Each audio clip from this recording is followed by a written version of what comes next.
بسم اللہ الرحمن الرحیم۔ ناظرین محترم، السلام علیکم ورحمۃ اللہ وبرکاتہ۔ حضور سرور کائنات صلی اللہ علیہ وآلہ وسلم سے محبت ہمارے دین کا جزو لا ینفک ہے، اور امت مسلمہ نے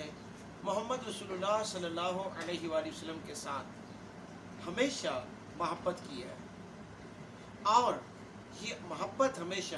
اٹوٹ رہی ہے۔ صحابہ کرام کا دور ہو، تابعین کا دور ہو، تبع تابعین کا دور ہو،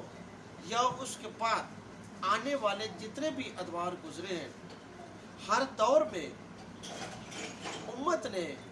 اپنے ہادی برحق سید الانبیاء محمد رسول اللہ صلی اللہ علیہ وآلہ وسلم کے ساتھ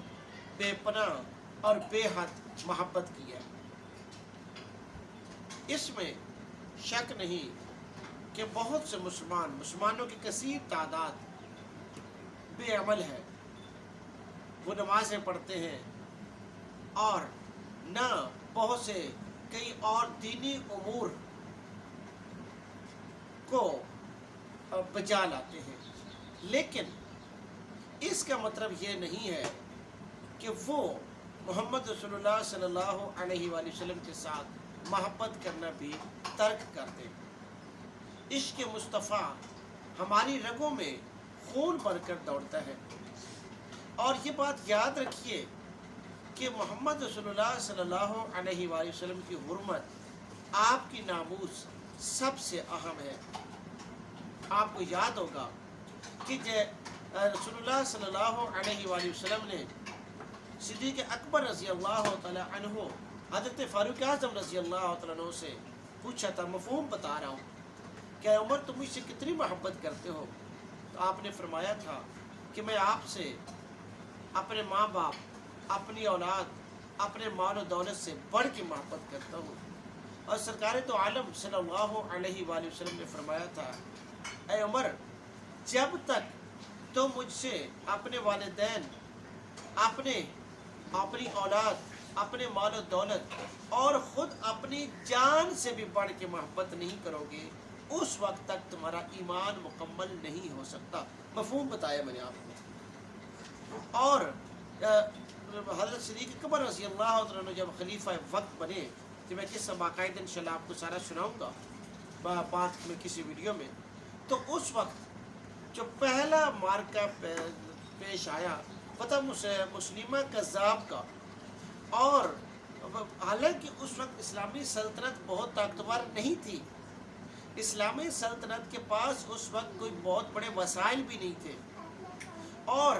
حضرت صدیق اکبر رضی اللہ عنہ کو کہنے والے بھی تھے کہ ابھی آپ اس کے اوپر غور و فکر کیجئے، مگر حضرت صدیق اکبر رضی اللہ عنہ نے اس پر کوئی کمپرومائز نہیں کیا، اور وہ بہت بڑا مارکہ انجام پایا جس میں 1200 صحابہ شہید ہوئے تھے۔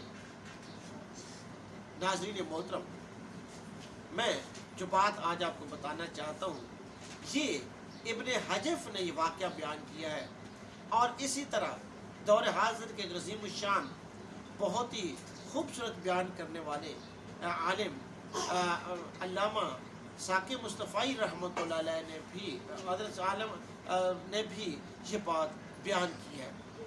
ساقی مصطفی بھی یہ بات بیان کرتے ہیں کہ جب منگول بغداد پر چڑھ دوڑے تھے، ہلاکو خان نے حملہ کیا تھا، اور ان کا طریقہ واردات یہ تھا کہ جہاں پر پہنچتے تھے وہاں کی فصلیں جلا دیتے تھے، وہاں کے گھروں کو آگ لگا دیتے تھے،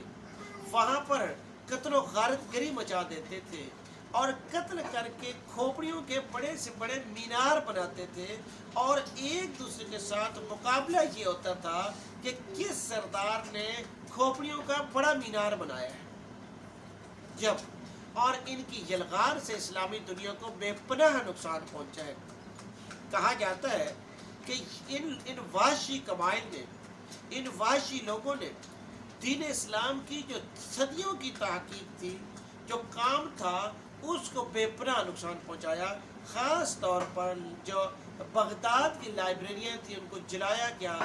تہ خانہ میں پانی چھوڑا گیا اور انہیں دجلہ کے حوالے کیا گیا، دجلہ میں ان کتابوں کو پھینکا گیا جس سے کئی دن تک دجلہ کے پانی کا رنگ بدلا رہا،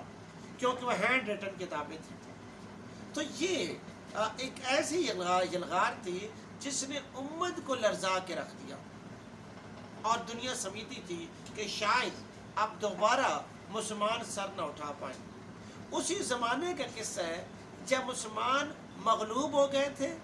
مسلمانوں کا خون بہہ گیا تھا، مسلمانوں کی صدیوں کی تحقیق بعد سر کے حوالے کر دی گئی تھی۔ اس زمانے میں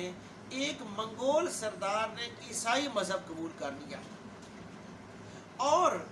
اس نے ہزاروں کا مجمع لگایا ہوا تھا، ہزاروں لوگوں کے سامنے وہ تقریر کر رہا تھا، لیکن جس طرح کے منگول سردار وحشی قبائل تھے، اس نے قریبی کتا بھی باندھا ہوا تھا اور وہی گھوڑا بھی تھا، اور وہاں کوئی مسلمان نہیں تھا۔ مجھے سمجھ نہیں آتی کہ عیسائی اور یہودیوں کو کیا تکلیف ہے محمد رسول اللہ صلی اللہ علیہ وآلہ وسلم سے، کہ وہ جب بھی انہیں موقع ملتا ہے وہ سرکار دو عالم صلی اللہ علیہ وآلہ وسلم کی شان میں گستاخی کرنے سے پیچھے نہیں ہٹتے۔ ان کو تکلیف کیا ہے؟ ان کو کون سے چرکے لگے ہوئے ہیں؟ کون سا غم ہے جو ان کے اندر پلتا ہے، اور کون سے یہ بدلہ لینے کی فکر میں رہتے ہیں؟ تو وہ منگول سردار جب عیسائی ہو گیا تو اس نے ہزاروں کے مجمع کے سامنے سرکار دو عالم محمد رسول اللہ صلی اللہ علیہ وآلہ وسلم کی شان میں گستاخی شروع کر دی۔ کچھ لوگوں نے اسے سمجھایا کہ دیکھو یہ مسلمانوں کے نبی ہیں اور تم ایسا نہ کرو، لیکن وہ اپنے بات پر مصر رہا۔ اس کے پاس جو کتا بندھا ہوا تھا اس نے اس منگول سردار کے اوپر بھونکنا شروع کر دیا۔ لوگوں نے اسے سمجھایا کہ ہو سکتا ہے کہ تم محمد صلی اللہ علیہ وآلہ وسلم جو مسلمانوں کے نبی ہیں ان کی شان میں گستاخی کا ارتکاب کر رہے ہو سکتا ہے کتا اس وجہ سے بھونک رہا ہو۔ لیکن اس نے کہا نہیں، اس کی وجہ یہ نہیں ہے، بلکہ اس کی وجہ یہ ہے کہ میں ہاتھ بار بار اوپر اٹھاتا ہوں اور کتا اس کی وجہ سے انتقامی ہو جاتا ہے اور وہ بھونکنا شروع کر دیتا ہے۔ لیکن پھر کیا ہوا؟ جب اس نے دوبارہ جب سرکار تو عالم صلی اللہ علیہ وآلہ وسلم کی شان میں گستاخی شروع کی، اور وہاں کوئی مسلمان نہیں تھا، لیکن نبی کریم صلی اللہ علیہ وآلہ وسلم کا رب تو موجود ہے نا، وہ تو تھا ہے رہے گا۔ چنانچہ اب جب اس نے گستاخی میں حد ہی کراس کر دی تو وہ کتا جو ہے اس نے زنجیر توڑوائی اور باقاعدہ طور پر وہ اس جو منگول سردار تھا اس کے اوپر حملہ آور ہو گیا، جس کے نتیجے میں اس نے منگول سردار کو جہنم واصل کر دیا۔ اور وہاں پر جو مجمع تھا وہ اس بات کو دیکھ کے حیران ہو گیا، اسے اسلام پر اور سرکار دو عالم صلی اللہ علیہ وآلہ وسلم پر مکمل یقین آ گیا، اور اس میں سے ہزاروں لوگ جو تھے انہوں نے اسلام قبول کر لیا۔ یہ ابن حجف کا بیان ہے۔ تو یہ یاد رکھیے کہ اگر ہم حرمت رسول صلی اللہ علیہ وآلہ وسلم کے لیے غیرت نہیں کھائیں گے تو محمد رسول اللہ صلی اللہ علیہ وآلہ وسلم کا رب تو موجود ہے اور وہ بہت غیرت کھانے والا ہے۔ تو سرکار دو عالم صلی اللہ علیہ وآلہ وسلم کی عزت ناموس ہمارے لیے سب سے قیمتی ہے۔ ہاں ورنہ اللہ رب العزت اپنے محبوب کی عزت کو بٹا نہیں لگنے دیں گے، اور یقیناً وہ بہت ہی زبردست انتقام لینے والا ہے۔ ناظرین محترم، اللہ تعالیٰ سے دعا ہے دنیا میں اور آخرت میں ہم پر رحم فرمائے۔ اللہ نگہبان۔